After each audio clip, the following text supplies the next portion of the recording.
င့်ဘဝမှာမတင်မှတ်ထားတဲ့ကံကောင်းခြင်းတွေလာလာပါတွေဟာတင့်စီကိုအလိုလိုရောက်လာဖို့အခွင့်အလမ်းရှိတယ်ဆိုတာတင်သိပါသလားအခါတလေမှာကျွန်တော်တို့ဟာ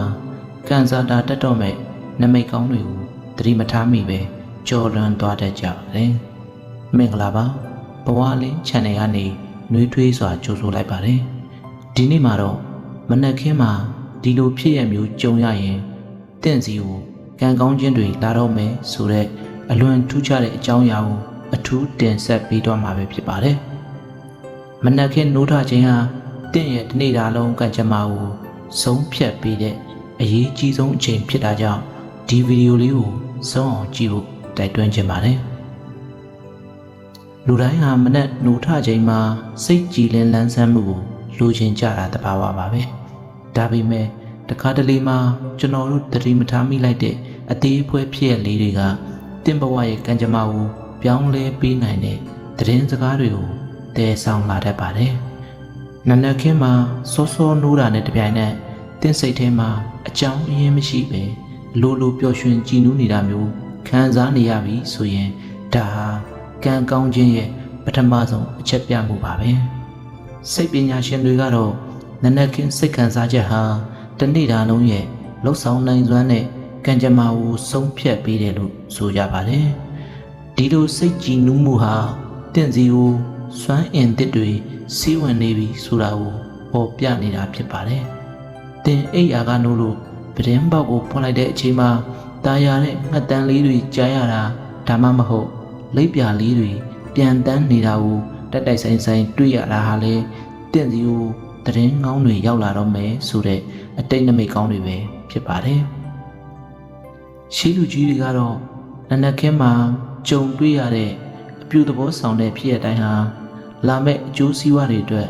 လမ်းခင်းပေးတာလို့ယုံကြည်ကြပါတယ်ဒီလိုမင်္ဂလာရှိရဲ့ဖြစ်ရလေးတွေကတင့်ရဲ့ဒီနေ့တာကိုဘလောက်တောင်ပြောင်းလဲပေးနိုင်မလဲဆိုတာတင်သိပါသလားနနက်ခင်းမှာမမျှော်လင့်ပဲမိသားစုဝင်တို့ဦးစီကနေ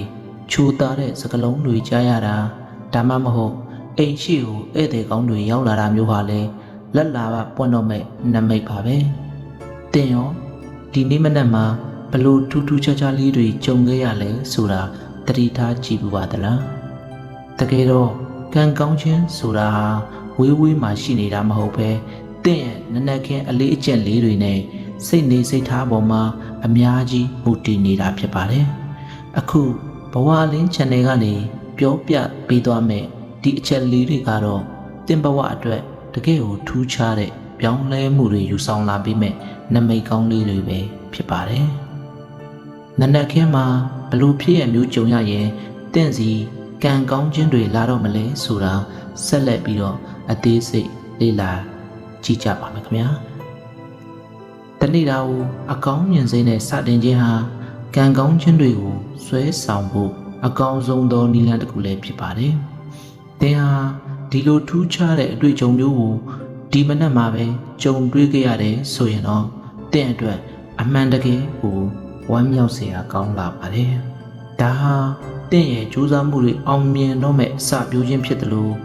စီးပွားရေးနဲ့လူမှုရေးနယ်ပယ်တွေမှာလည်းထူးခြားတဲ့အခွင့်အရေးတွေရရှိလာတော့မဲ့အတိတ်နမိတ်လေးဖြစ်ပါတယ်။နောက်ထပ်သတိထားရမယ့်ချက်ကတော့နနက်ခင်းမှာကိုမထင်မှတ်ထားတဲ့နေရာကနေငွေကြေးဝင်လာတာဒါမှမဟုတ်လက်ဆောင်ပစ္စည်းလေးတွေရရှိတာမျိုးဟာတင့်ရဲ့လက်လာပါလမ်းကြောင်းပွင့်နေပြီဆိုတာကိုပြသနေတာပဲဖြစ်ပါတယ်။ဒီလိုဖြစ်ရလေးတွေဟာတင်းငယ်တယ်လို့ထင်ရပေမဲ့အင်တန်အစွမ်းထက်တဲ့ကံကြမ္မာပြောင်းလဲတွေပဲဖြစ်ပါတယ်။ဒါကြောင့်ဒီနေ့မနက်မှာတင်ပါတွေကြုံတွေ့ခဲ့ရလဲဆိုတာကိုပြန်လည်စဉ်းစားကြည့်ဖို့လိုအပ်ပါတယ်။အခုဆိုရင်ကံကောင်းခြင်းတွေရဲ့အစအဦးနမိတ်တွေကိုသိရှိသွားပြီဖြစ်တဲ့အတွက်နောက်ထပ်ဘလို့အချက်တွေရှိအောင်မလဲဆိုတာကိုဘဝလင်း channel ကနေဆက်လက်တင်ဆက်ပေးသွားမှာပဲဖြစ်ပါတယ်။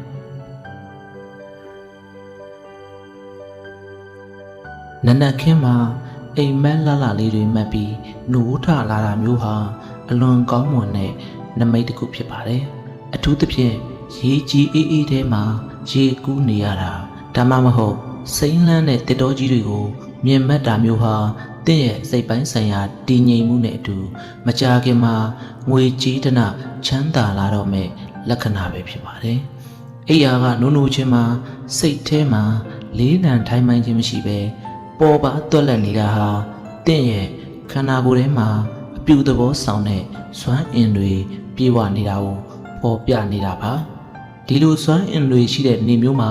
တင်ပါပဲလှုပ်လို့အစဉ်ပြေချောမွေ့နေတတ်ပါတယ်နနက်ခင်းအပြင်ထွက်ခါနီးမှာမမျော်လင့်ပဲမိုးဖွဲဖွဲလေးရွာချလိုက်တာမျိုးပဲဖြစ်ပါတယ်ရှီးယုံကြည်မှုအရာနနက်ခင်းမိုးဖွဲလေးတွေဟာအေးချမ်းခြင်းနဲ့ကံကောင်းခြင်းတွေကိုတည်ဆောင်လာတယ်လို့ယူဆကြပါတယ်ဒါဟာတင့်ရဲ့ဒီနေ့တာလုပ်ငန်းဆောင်တာတွေကိုအောင်မြင်မှုအေးတဲ့ပေးစွမ်းနိုင်မဲ့နမိတ်ကောင်းတစ်ခုဖြစ်ပါတယ်အထူးသဖြင့်ခရီးသွားဖို့ပြင်ဆင်နေခြင်းဒါမှမဟုတ်အရေးကြီးတဲ့အလုပ်ကိစ္စအတွက်ထွက်ခွာတော့မယ့်အချိန်မှာဒီလိုကြုံရတာဟာတင့်အတွက်လမ်းခီးချောမွေ့စေမှာအမှန်ပဲဖြစ်ပါတယ်ဒါအပြင်နနက်ခင်းမှာမိမိရဲ့အိမ်ရှိဒါမှမဟုတ်ပဒင်းပေါက်နားမှာငှက်ကလေးတွေလာရောက်မြည်တမ်းနေတာကိုကြားနေရမယ်ဆိုရင်ဒါဟာဝမ်းမြောက်စရာပါပဲငှက်ဆိုတာသတင်းစကားကိုတည်ဆောင်လာသူတွေလို့တင်စားကြပြီးသူတို့ရဲ့တာယာတဲ့အတန်းဟာတင့်စီကိုအဝေးကနေသတင်းကောင်းတွေရောက်ရှိလာတော့မယ်လို့ဆိုလိုတာပါတင်ချိန်အတော်ကြာစောင့်ဆိုင်နေရတဲ့အလုပ်ကိစ္စဒါမှမဟုတ်လူမှုရေးကိစ္စတွေအတွက်အဖြေကောင်းတစ်ခုကိုဒီနေ့မှရရှိနိုင်ပါတယ်ဒီလိုအခိုက်အတန့်မျိုးမှာစိတ်ကိုလန်းလန်းဆန်းဆန်းထားရှိဖို့ကအလွန်အရေးကြီးပါတယ်နောက်ထပ်အင်မတန်ထူးခြားတဲ့နမိတ်တစ်ခုကတော့နနက်ခင်းမှာကလေးငယ်တွေရဲ့ရေမောတံကိုကြားရတာမျိုးဖြစ်ပါတယ်ကလေးတွေရဲ့ရေတံဟာတန့်ရှင်းစင်ကြယ်တဲ့စွမ်းအင်တွေကိုထွက်ပေါ်စေပြီးတင့်ရဲ့ပတ်ဝန်းကျင်ကမကောင်းတဲ့စွမ်းအင်တွေကိုဖယ်ရှားပေးနိုင်ပါတယ်အကယ်၍တင်ဟာအိမ်ကထွက်ချင်းမှာပဲကလေးငယ်တူကတင့်ကိုကြည့်ပြီးပြုံးပြနေတာမျိုးဒါမှမဟုတ်နှုတ်ဆက်တာမျိုးကြုံရမယ်ဆိုရင်အဲ့ဒီနေ့ဟာတင့်အတွက်အလွန်ပဲကံထူးမဲ့နေ့တစ်နေ့ဖြစ်နေပါလိမ့်မယ်ဒါဟာလူချစ်လူခင်ပေါ်များမဲ့နမိတ်လည်းဖြစ်ပါတယ်တခါတလေမှာနနက်ခင်းကိုရှားနေတဲ့ပစ္စည်းတစ်ခုကိုမထင်မှတ်ပဲပြန်တွေ့တာမျိုးရှိတတ်ပါတယ်အထူးသဖြင့်ငွေစက်ကိုအဟောင်းလေးတွေဒါမှမဟုတ်မိမိအတွက်အမတ်တရဖြစ်တဲ့ပစ္စည်းလေးတွေကိုအံဆွဲတွေကဖြစ်စေအင်ဂျီအိတ်တွေကဖြစ်စေပြန်တွေ့တာမျိုးဒါဟာလက်ဟောင်းတွေပြန်ပွင့်တော့မဲ့သဘောပဲဖြစ်ပါတယ်ကံကြမ္မာကတင့်ကိုလက်ဆောင်တစ်ခုခုပေးဖို့ပြင်ဆင်နေပြီဆိုတာကိုသတိပြုလိုက်ပါဒီလိုအချိန်မျိုးမှာစိတ်တူတာမျိုးစိတ်ညစ်တာမျိုးမဖြစ်စေပဲဂျေစုတင်တဲ့စိတ်နဲ့တနေ့တာကိုဖြတ်တန်းကြည့်ဖို့တိုက်တွန်းချင်ပါတယ်နနက်ခင်းမှာတင့်ရဲ့အိမ်ရှိကိုကျမ်းမာတန်ဆွမ်းတဲ့တရိတ်ဆန်လေးတွေဥပမာကြောင်ကလေးတွေဒါမှမဟုတ်ခွေးလေးတွေအလိုလိုရောက်လာပြီးခင်ခင်မင်မင်လုံနေတာမျိုးကိုလည်းသတိထားကြည့်ပါတရိတ်ဆန်တွေဟာလူတွေထက်အာယုံခံနိုင်စွမ်းပိုကောင်းကြပြီးသူတို့တွေဟာတင့်စီကကောင်းမွန်တဲ့စွမ်းအင်တွေကိုခံစားမိလို့လာရောက်တာပဲဖြစ်ပါတယ်ဒါဟာတင့်အိမ်မှာကံကောင်းခြင်းတွေအခြေချနေပြီဆိုတာကိုဟောပြနေတာပါနနက်ခင်းမှာအပြင်ထွက်ဖို့ပြင်ဆင်နေရင်တိုက်တိုက်ဆိုင်ဆိုင်မိမိရဲ့အဝတ်အစားကိုပြောင်းပြန်ဝတ်မိတာမျိုးဒါမှမဟုတ်အင်ကြီးကျဲသည်မှားတက်မိတာမျိုးကြုံဘူးပါသလားလူအများစုကဒါကိုအမားတစ်ခုလို့ထင်တတ်ကြပေမဲ့ရှေးဟောင်းနမိတ်ဖန်တီးတွေအရတော့ဒါဟာမထင်မှတ်ထားတဲ့လက်လာပကြီးကြီးမားမားဝင်လာတော့မဲ့အတိတ်နမိတ်ပဲဖြစ်ပါတယ်တင့်ရဲ့ပုံမှန်လုပ်တွေထဲမှာအခုလိုထူးထူးခြားခြားအလွဲလေးတွေဖြစ်ပေါ်လာတာဟာကံကြမ္မာကတင့်ကိုလမ်းကြောင်းတစ်ခုစီပို့ဆောင်ပေးနေတာလို့ယူဆနိုင်ပါတယ်ဒါကြောင့်ဒီလိုဖြစ်လာရင်စိတ်မတူပဲပြုံးပြုံးလေးသာ ပြန်ဝတ်လိုက်ပါကံကောင်းခြင်းတွေကတင့်နောက်ကိုလိုက်လာပါလိမ့်မယ်နောက်ထပ်အင်မတန်ထူးခြားတဲ့အချက်တစ်ခုကတော့နနက်ခင်းလမ်းမပေါ်မှာပိုက်ဆံအကျွေးစိဒါမှမဟုတ်ငွေစက္ကူလေးတွေကိုကောက်ရတာမျိုးဖြစ်ပါတယ်ငွေပမာဏနည်းတာများတာထက်တင်သွားနေတဲ့လမ်းကြောင်းပေါ်မှာငွေကြီးကလာရောက်စောင့်ကြိုးနေတယ်ဆိုတဲ့အချက်ကပိုပြီးအရေးကြီးပါတယ်ဒါဟာတင့်ရဲ့စီးပွားရေးလမ်းကြောင်းမှာအပိတ်အဆို့တွေပွင့်သွားပြီး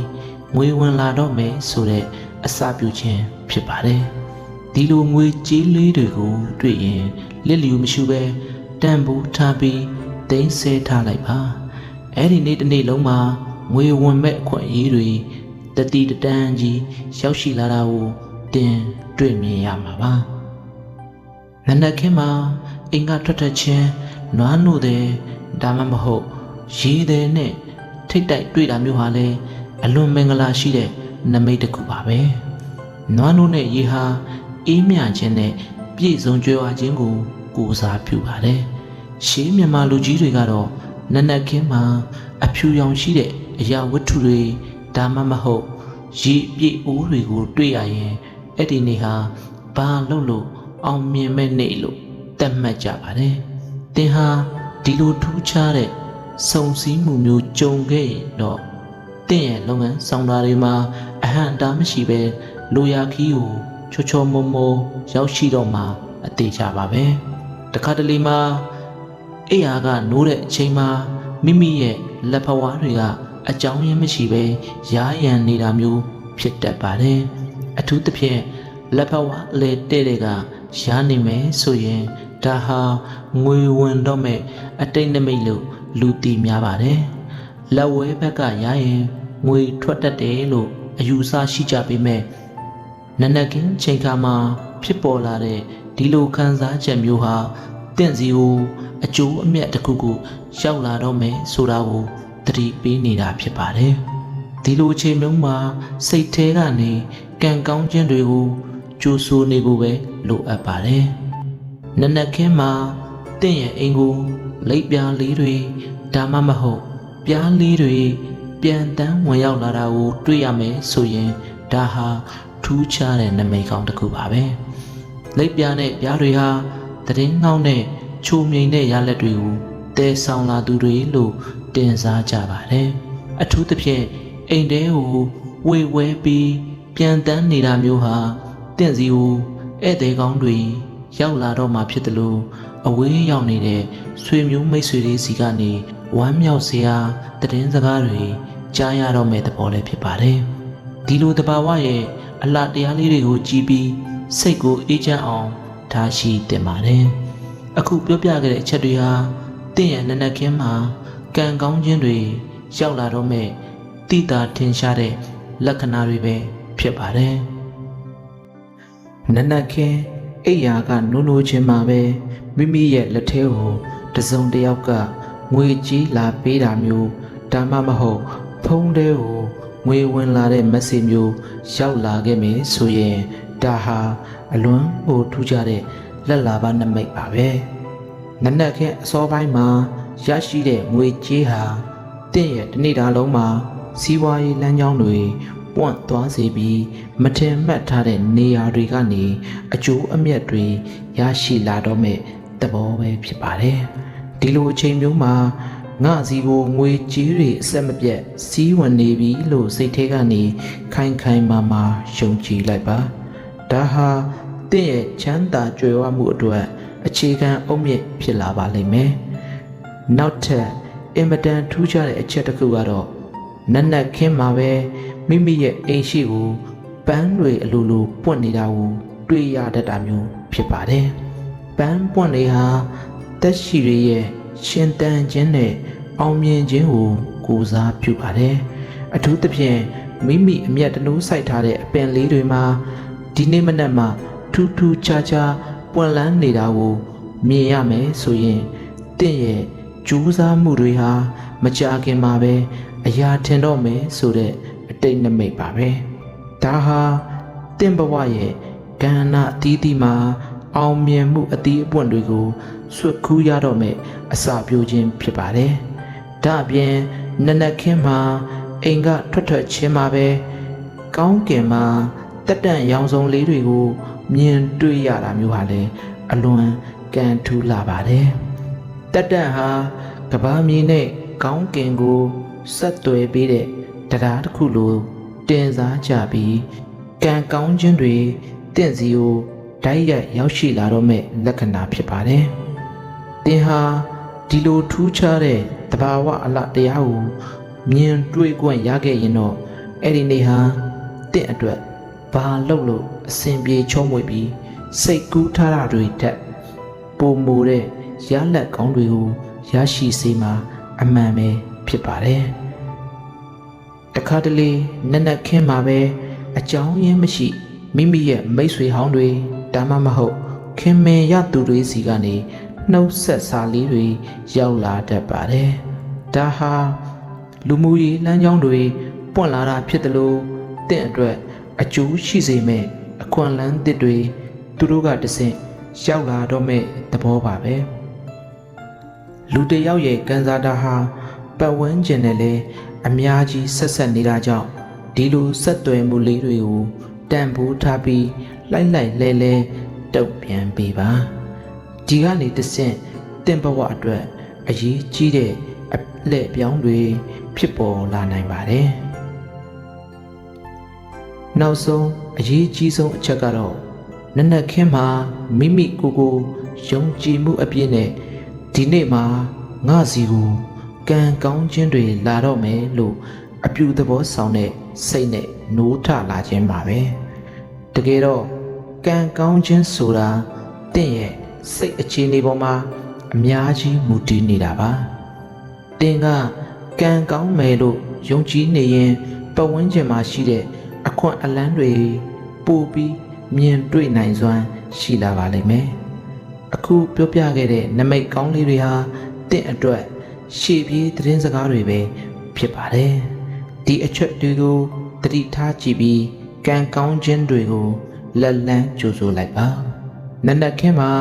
ကြုံတွေ့ရတဲ့ဒီလိုထူးခြားတဲ့ဖြစ်ရလေးတွေကတင့်ဘဝကို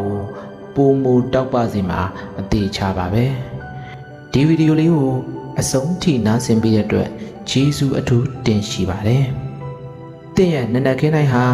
ကံကောင်းခြင်းတွေနဲ့ပြည့်နှက်နေပါစေလို့ဆုဝန်ကောင်းတောင်းပေးလိုက်ပါတယ်